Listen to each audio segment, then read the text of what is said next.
I now have the honor of inviting to the podium Honorable Minister Susil Premajayantha, Minister of Technology and Research, to address the gathering.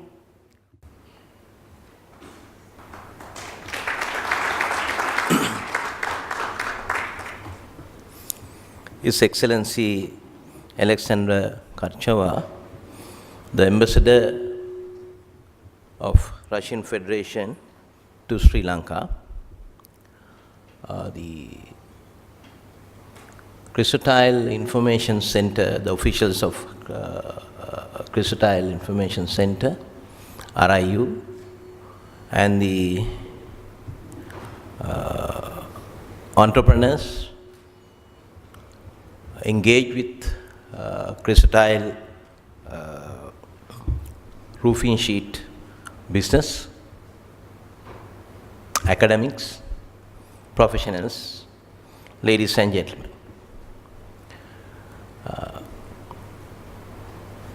Recently, I met some of the business personnel engaged with chrysotile cement roofing sheets regarding the proposed ban of, generally we say, asbestos sheets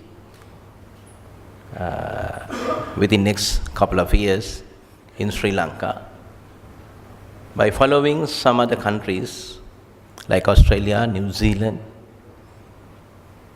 and about 50 countries in the world.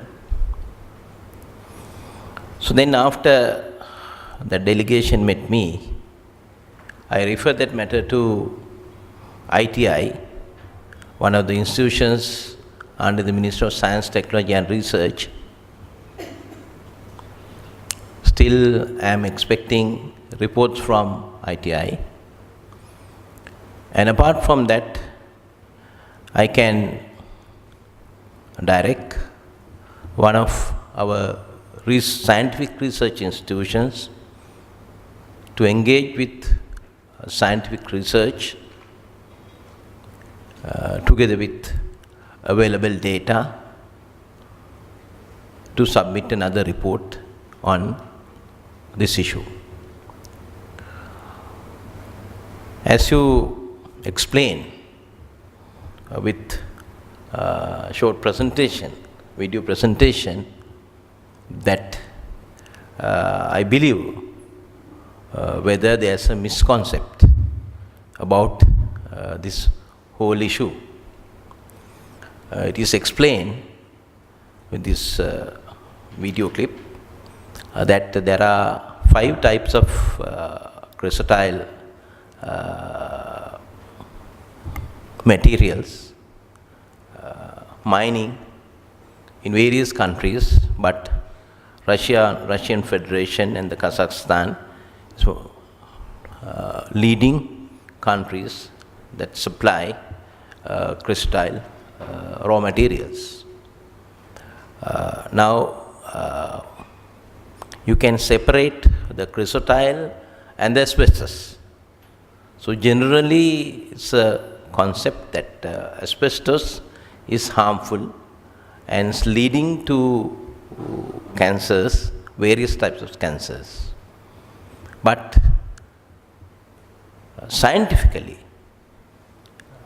the authorized institutions, they are there to submit reports after having so many scientific tests and research, exactly what are the raw materials that affects the workers and generally the consumers using asbestos sheet commonly in our country. So then chrysotile, there are different types of chrysotile leading to health hazards. So then we had to separate these two. Even this was taken up in Moscow recently when our president visited Moscow as a state visit. And then it is scheduled now, 2020-24, like that, of course. So it is the duty of scientists and especially the entrepreneurs who engage with this business. Surely, as it is highlighted in the screen, the socio-economic impact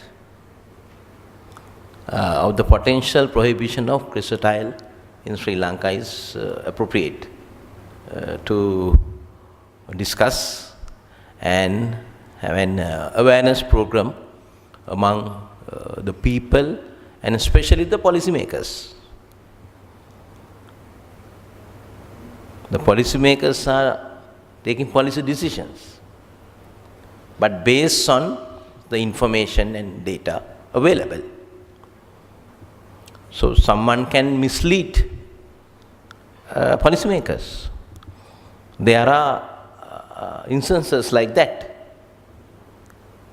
Even today, you find there are so many social issues at the moment.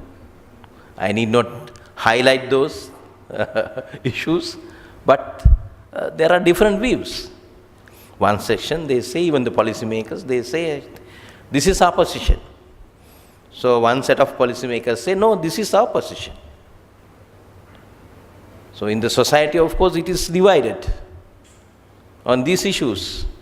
I am not referring to this particular issue, the asbestos sheet, but you find, even today, you find protests, so many things at the moment. So therefore, it is the duty of the knowledgeable people with professional and academic backgrounds to express their views and support the policymakers to take right decision the right time. So in the past, of course, we have taken so many decisions like that, and so we ended up with successful stories. But on the other hand, you find if you don't take right decision, the right time, then you end up with disaster. So recently I was attending a conference organized by ECOSOC, one of the subsidiaries of UN in New York, and I was one of the panel members, not that particular session, in some other session, but I was listening to some stories highlighted by scientists.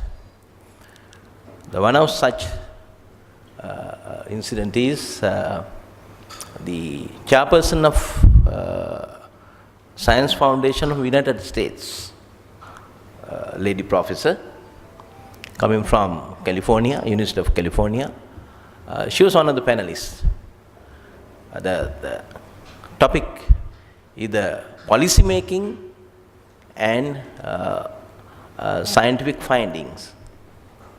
So then she highlighted, normally the policymakers are little reluctant to listen to scientists. So she highlighted one thing, that is in United States, they have sent their troops to Afghanistan or Iraq some time back, and then after some time they found that some disease spreading among soldiers, the virus. So then scientists, the doctors, they have given instructions to their commanders, don't keep all these soldiers in one billet in hundreds. Then give them 25, one unit, like that. So they said, no, this is our regulations. You can't violate those things, of course. Then we will be attacked by enemies if we are isolated, right? If we keep our soldiers in isolation.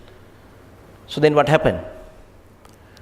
Because of the disease, the soldier died. The numbers are higher than soldiers died in the battlefield.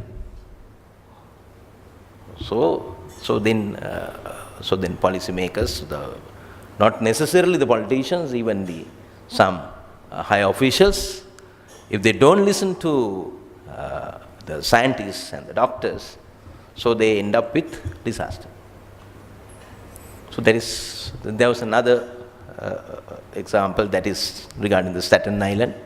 Part of Staten Island in New York filled with, not the garbage, of course, now, some 50 years ago, then we were shown the 1962, the situation there, then the 1980s, then the 90s, then they are also again, the scientists, engineers, they have given instructions to policymakers not to fill all these places. Then as a result, now with heavy rain, you find floods in part of Staten Island. So we are also experiencing that here. No? So what happened in Mitotamulla? What happened in other areas? We are experiencing now. So now only so I made arrangements to get down about 270 resource persons, including professionals, academics, from the public sector and the private sector recently. Then we are in the process of preparing the national policy on waste management and the action plan. So within next 2 weeks' time, I am going to submit that report to the cabinet. So those are some instances. So like this, like those things, of course, now this is also one of the bans. So in the past, of course, we have banned not only chrysotile, but some other substances. So this is the opportunity to explain and have panel discussions with scientists and some resource persons and have a awareness program. And because here, of course, you find, I think, more than 65-70%. You find so many houses coming up, apartments coming up. Now, in Sri Jawadanapura Municipal Council area, recently I had a discussion with MOH, PHI, then the officials of Municipal Council. Then I found 20 apartments, high-rising apartments, more than 10 stories coming up in Sri Jawadanapura Municipal Council area. Those are under construction. So then PHIs though they are allowed, of course, they can't climb 10 or more stories without lift. So they are not going there. So those are the breeding places heavily in those areas, under construction sites. So then I had a separate discussion and summoned all the people responsible for construction. So then we told them that we are going to fine you and we are not going to issue you COC if you don't stick to these conditions. So that is how we have to take tough decisions to control the dengue menace now. Right? So like that, of course. Then roofing sheets.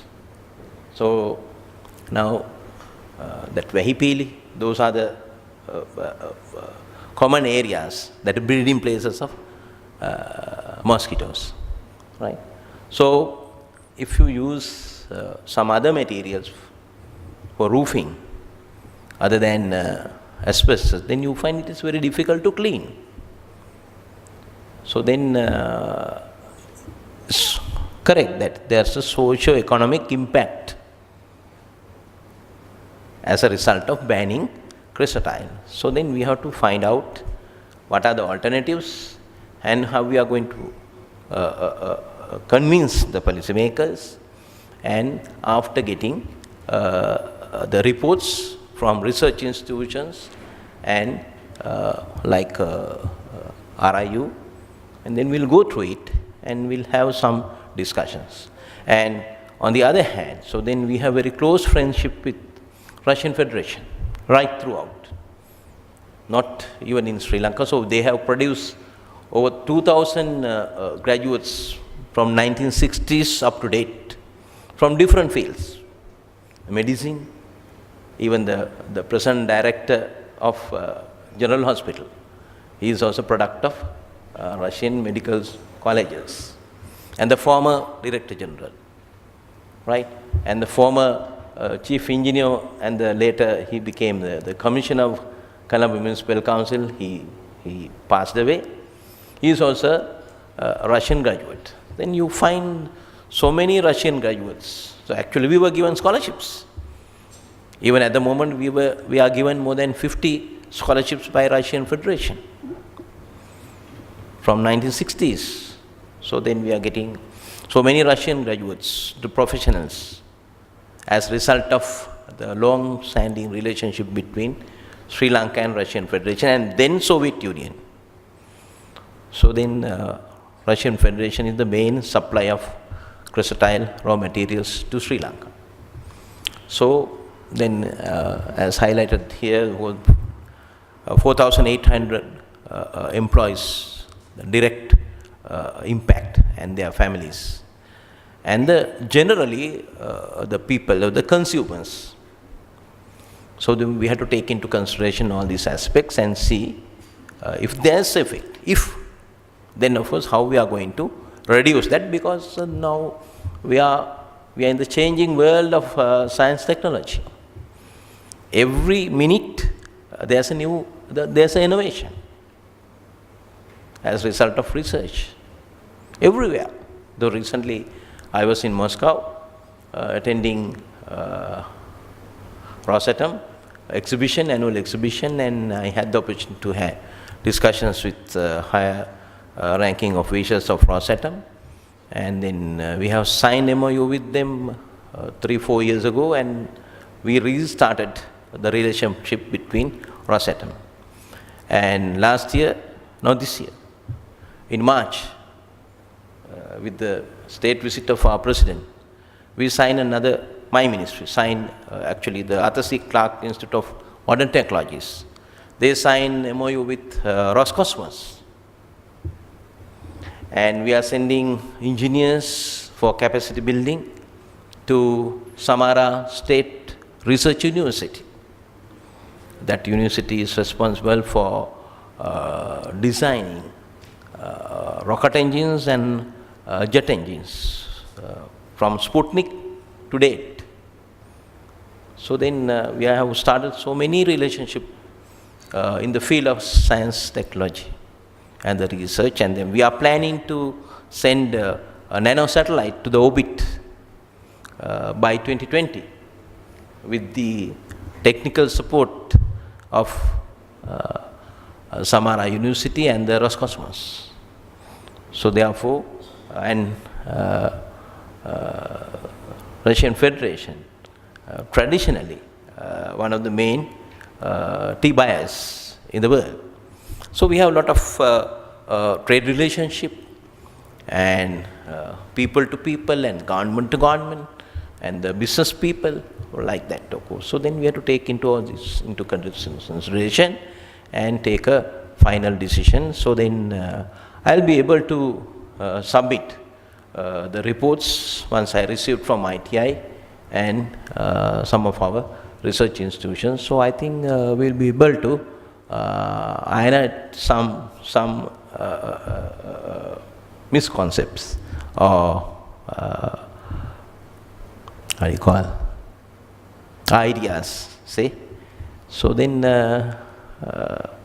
I wish this interaction will be successful and you come out with some report with some strong evidence to show the impact, socio-economic impact of using chrysotile cement sheets and prove that there won't be any harmful substances in this chrysotile cement asbestos sheet. So thank you very much for inviting me today, and then in the future we will have more discussions and then we'll try to sort it out. So thank you very much for inviting me.